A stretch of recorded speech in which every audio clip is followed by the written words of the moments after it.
പിതാവേ, ഇവർ ചെയ്യുന്നത് ഇന്നത് എന്നറിയായതുകൊണ്ട് ഇവരോട് ക്ഷമിക്കണമേ എന്ന് യാചിച്ച യേശുദേവന്റെ മഹാത്മ്യമാണ്.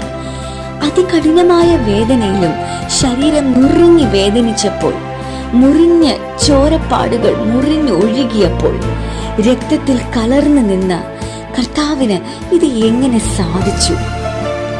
കർത്താവിന്റെ ശിഷ്യന്മാരും അതേ പാത തുടർന്നതായി പിന്നീട് വായിക്കുവാനിടയായി.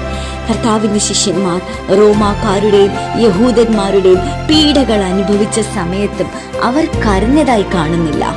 സ്വർഗം തുറന്നിരിക്കുന്നതും മനുഷ്യപുത്രൻ ദൈവത്തിന്റെ വലതുഭാഗത്ത് നിൽക്കുന്നതും കണ്ട് സ്തെഫാനോസിനെ വേദപുസ്തകം നമുക്ക് പരിചയപ്പെടുത്തി തരുന്നു. തല കീഴായി എന്നെ ക്രൂശിക്കാം എന്ന് ആർത്തു വിളിച്ച പത്രോസിനെയും നാം കാണുന്നു.